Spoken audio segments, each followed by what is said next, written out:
এত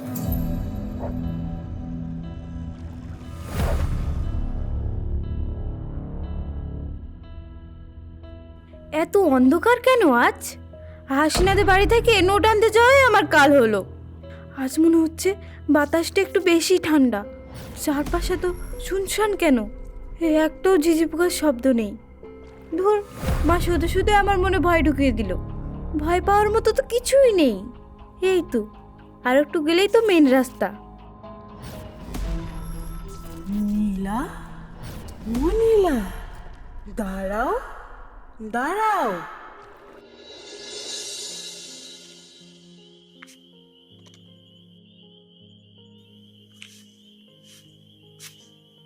মা, আমাকে এখন একটু বের হতে হবে।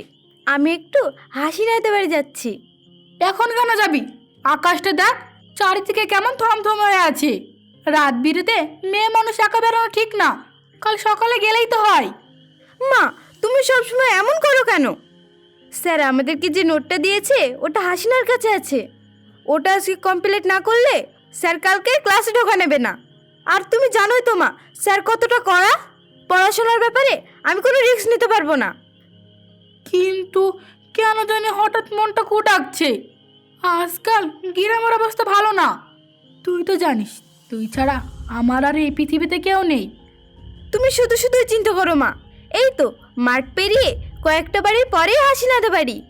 এই তো আমি চট করেই চলে আসবো। তুমি বরং আমার জন্য গরম ভাত করো, আমি এসে খেয়ে নেব।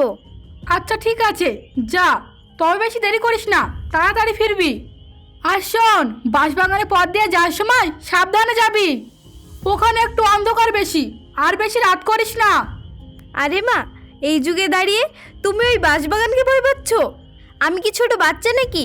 ঠিক আছে, এখন আসছি আমি। তুমি যেন আবার খেয়ে নিও না, এসে একসাথে খাবো।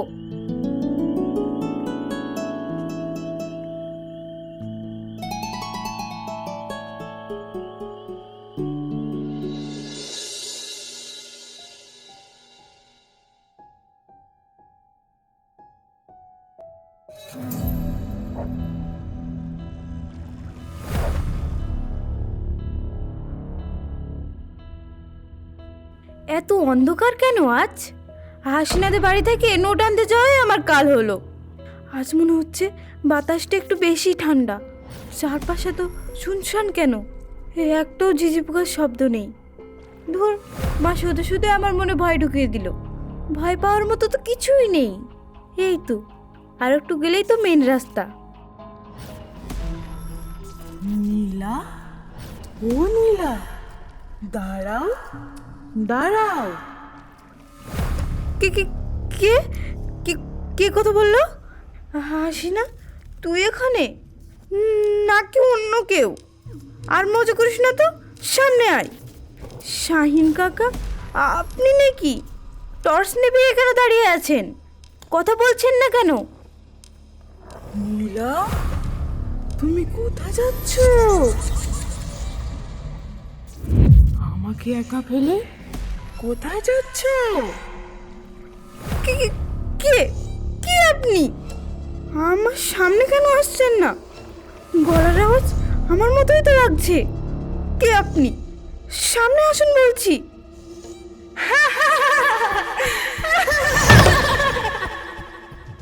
ওরে বাবা, এ কি দেখছি আমি?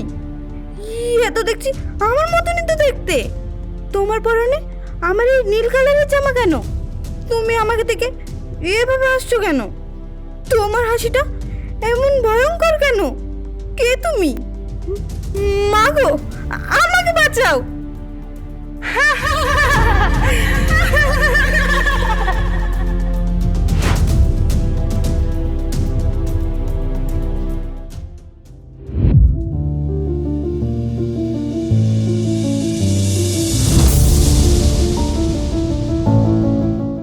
মারে, একটু পানি খা।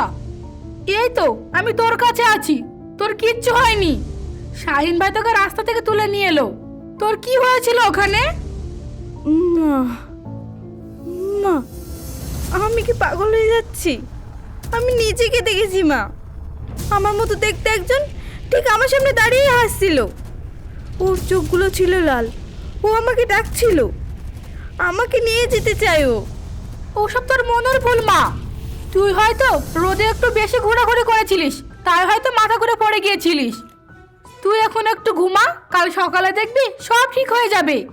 আর আমি তো আছি তোর পাশে। না মা, ও আবার আসবে, আমি জানি ও আমাকে ছাড়বে না। আমার চারপাশটা কেমন যেন বদলে যাচ্ছে। ওই আয়নার দিকে তাকাও মা, এক্ষুনি যেন আমি কাউকে দেখতে পেলাম। ও আমার দিকে তাকিয়েছিল। কই মা, আয়নাতে তো শুধু আমাদেরকে দেখা যাচ্ছে। তোর শরীরটা তো খুব গরম, জ্বর এসেছে মনে হচ্ছে, তাই হয়তো উল্টো পাল্টা দেখছিস। আমি কাল সকালে কবিরাজ বাবাকে খবর দেবো, উনি এলে দেখবি সব ঠিক হয়ে যাবে। ডাক্তার ডাকো মা, আমার ভেতরে কিছু একটা ভেঙে যাচ্ছে। আমার খুব ভয় করছে। আমার কেমন জানি মনে হচ্ছে আমার চারপাশের নিঃশ্বাস শেষ হয়ে আসছে। আমাকে বাঁচাও মা, আমাকে বাঁচাও।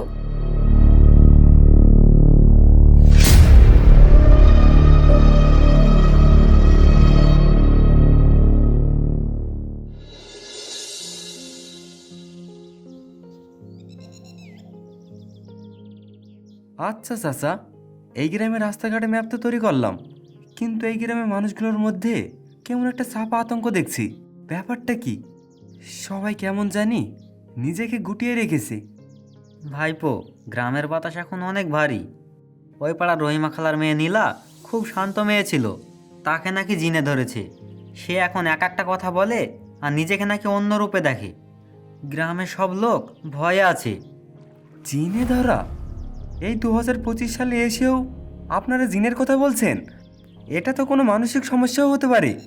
আচ্ছা, আপনারা কি এই মেয়েটাকে ডাক্তার দেখিয়েছেন? ডাক্তার দিয়ে কি আর এসব হবে? কত বড় বড় কবিরাজ হার মেনে গেল। মেয়েটা এখন আর ঘর থেকে বার হয় না, রোদে বসে থাকে আর নিজের ছায়ার সাথে কথা বলে। সবাই বলে ওর উপর নাকি অশুভ শক্তির নজর আছে। শাইন চাচা, আপনাদের তো শিক্ষা দীক্ষা কম নেই, আধুনিক যুগে এসেও এইসব জিনিসকে বিশ্বাস করেন? জিনের নজর বলে কিছু নেই। মেয়েটা অসুস্থ, তার চিকিৎসার দরকার, ঝাড়ফু নয়। ভাইপো, তুমি হচ্ছ শহরের লোক, তুমি হয়তো এসব অলৌকিক ঘটনা বিশ্বাস করবে না, কিন্তু তুমি যদি নিজের চোখে দেখতে তাহলে বুঝতে পারতে। মেয়েটা যখন চিৎকার করে তখন মনে হয় গলার ভিতর থেকে অন্য কারো কণ্ঠস্বর বের হচ্ছে। আমাকে একবার ওই বাড়িতে নিয়ে যেতে পারবেন? আমি ওর মায়ের সাথে কথা বলবো। একটা জীবন কখনো কুসংস্কারে বলি হতে পারে না। দরকার হয় আমি ওকে নিজে শহরে নিয়ে যাব, ওখানে গিয়ে ওর চিকিৎসা করাবো। ভাইপো, তুমি কি বিপদে পড়তে চাও? ওই বাড়ির ওপর একটা অভিশাপ আছে, গ্রামের লোক কাউকে ওখানে যেতে দেয় না। তুমি যদি ওখানে যাও তাহলে তোমাকে সমাজের লোক একঘরে করে দেবে। চাচা, সমাজ কি জীবনের থেকেও বড়? আমাকে ওখানে নিয়ে চলুন, আমি নিজের চোখে দেখতে চাই ওখানে কি হচ্ছে। ভয় পেলে আর ইঞ্জিনিয়ার হতাম না।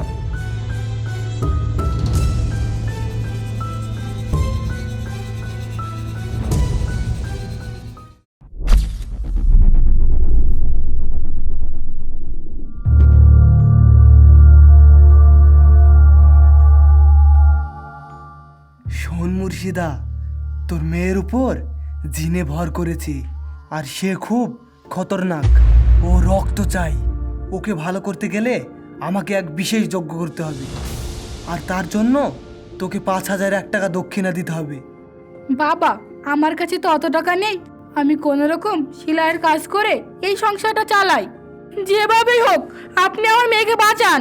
আমার কাছে 500 টাকাই আছে, এটা আপনি রাখেন। 500 টাকায় কি জিনের অভিশাপ কাটবে মুর্শিদা? তুই কি তোর মেয়ের জীবনের ময়া করিস না? তোর কাছে টাকা বড় না তোর মেয়ের জীবন বড়? থামুন, আপনি এসব ভণ্ডামি বন্ধ করুন। আপনি কি জানেন আপনি কি করছেন? একটা অসুস্থ মেয়েকে ধোয়াদি কষ্ট দিচ্ছেন। আপনার কি একটু দমে মেয়ে নেই? তুই কে রে ছোকরা, আমার কাছে বাধা দিস? তুই জানিস আমি কে? আমি জিনের সাথে কথা বলি।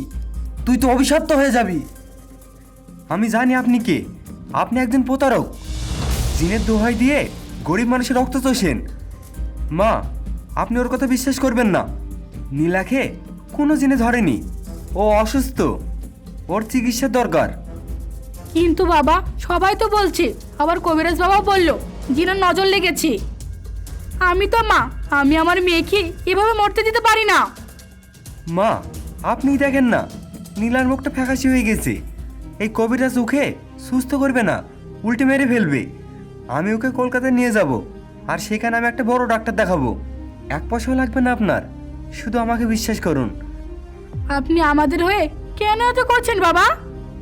আমরা তো আপনার কেউ না, আর এই গ্রামে সবাই ওকে ত্যাগ করেছে। মাঝখান থেকে আপনি কেন নিজের বিপদ ডেকে আনছেন? মানুষ হিসাবে আমার একটা দায়িত্ব আছে মা। আমি নীলার চোখে সাহায্য পাওয়ার আকতি দেখছি। আমাকে অনুমতি দিন, আমি ওকে নিয়ে যেতে চাই। ফিরে এসে দেখবেন ও আবার আগের মতন হাসছে।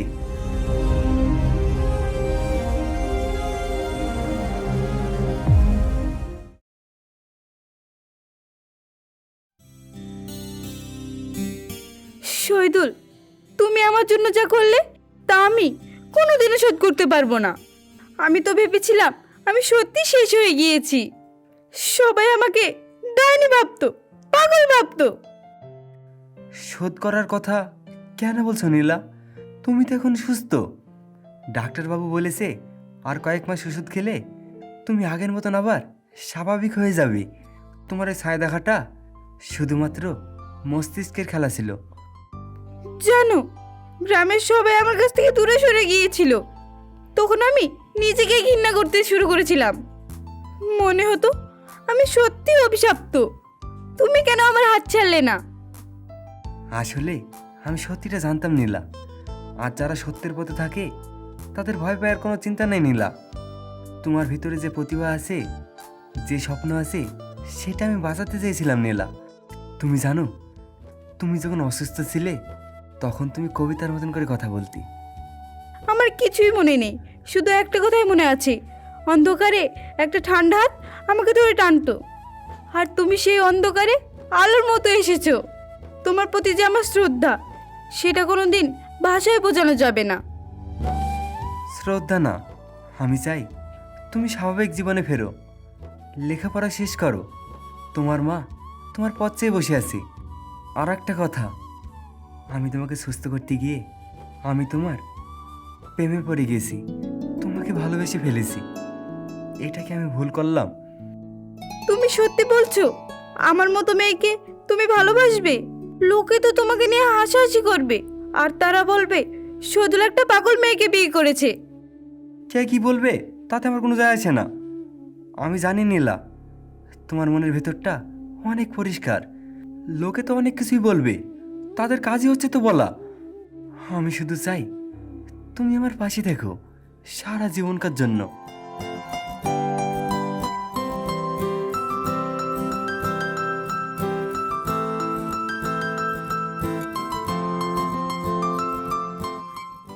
আজকে আকাশটা অনেক পরিষ্কার নীলা, আজকে আর অন্ধকার নেই। আমার কেন জানি খুব ভয় লাগছে শহীদুল। গ্রামে ফেরার কথা ভাবলেই বুকটা কেঁপে ওঠে। তারা কি আমাকে মেনে নেবে? তারা কি আবার আমাকে থেকে দরজা বন্ধ করে দেবে না তো? কোনো ভয় নেই, আমি আছি তো। আমি কাউকে তোমার দিকে আঙুল তুলতে দেব না। আজ আমরা গ্রামবাসীর সামনে গিয়ে দাঁড়াবো, তাদেরকে গিয়ে বোঝাবো বিজ্ঞান আর বিশ্বাস একসাথে চলতে পারে।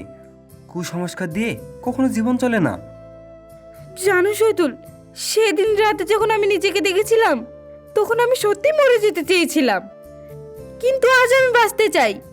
আমি আমার জন্য বাঁচতে চাই। আমার মাকে আমি একটা সুন্দর জীবন দিতে চাই। আমি গ্রামের প্রধানের সাথে কথা বলেছি, গ্রামে একটা হসপিটাল তৈরি করার প্রস্তাব দিয়েছি, যাতে আর কোনো নীলাকে কুসংস্কারকে বিশ্বাস না করতে হয়। তুমি খুব ভালো মানুষ শহীদুল, তুমি আমার জীবন বাঁচিয়েছো। কিন্তু আমাদের এই প্রেম কি এই নিষ্ঠুর সমাজ মেনে নেবে? তারা তো বলবেই আমি তোমাকে বশ করেছি। সমাজ আমাদেরকে খাবার দেবে না নীলা। তুমি আমার দিকে দেখো, আমার চোখে কোনো ঘৃণা নেই, আছে শুধু ভালোবাসা। যখন আমরা একসাথে থাকবো তখন আমাদের কোনো ঝড়ে লড়াতে পারবে না। শহীদুল, আজ থেকে আমি আর ছায়াকে ভয় পাবো না, কারণ আজ থেকে তুমি আমার পাশে ছায়া হয়ে থাকবে।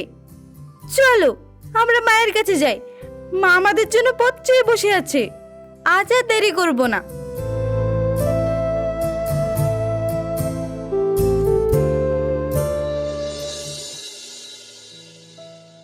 মা, মা, আমার মেয়ে ফিরে এসেছে। তোরা দেখ, আমার নীলা সুস্থ হয়ে গিয়েছে। ও আর পাগল নাই। শহীদুল তো অসাধ্য সাধন করেছে। আমরা তো ভুলেই গিয়েছিলাম নীলা আমাদের মেয়ে। আমরা ওর ওপর কতটা অবিচার করেছি, কত অন্যায় করেছি। শুধু অপরাধ স্বীকার করলে হবে না চাচা, আমাদের মানসিক কথা বদলাতে হবে। নীলার মতন কত মেয়ে এই কুসংস্কারের জন্য শেষ হয়ে যাচ্ছে, তার কোনো হিসাব আছে? আপনাদের উচিত ছিল ওর পাশে দাঁড়ানো, ওকে ত্যাগ করা নয়। আমরা ভুল করেছি বাবা, আমরা জিনের ভয়ে মানুষ চিনতে ভুল করেছি। লীলা আমাদের মেয়ে, আমাদের বোন, ওকে আর আমরা কোনোদিন একা হতে দেবো না। মা, তুমি আর কেঁদো না। আমি এখন পুরোপুরি সুস্থ। আর এই সব কিছু সম্ভব হয়েছে শুধুমাত্র শহীদুলের জন্য। ও যদি না থাকতো তাহলে এতদিন আমি মরেই যেতাম। মা, আপনি অনুমতি দিলে আমি নীলার পাশে সারা জীবন থাকতে চাই। আমি ওকে বিয়ে করে শহরে নিয়ে যেতে চাই। তোর হাত আমি ছাড়বো না বাপ। তুই আমার মরা মেয়েকে জ্যান্ত করে এনেছিস। তোকে আমি কি দেব বাপ? আল্লাহ যেন তোকে অনেক সুখে রাখে। নীলা তোর আমানত। শহীদুল, তুমি তো আমাকে ভূত বউ বলে ডাকতে, আর এখন কি বলবে? আর এখন তো আমি ভয়ঙ্কর হাসি দিই না। এখন তুমি আমার মায়াবী বউ, যার ছায়া সারা জীবন আমার উপর থাকবে। চলো নীলা, আজকে থেকে আমাদের একটা নতুন জীবন শুরু। সেই জীবনে কোনো অন্ধকার থাকবে না, শুধু থাকবে ভালোবাসা।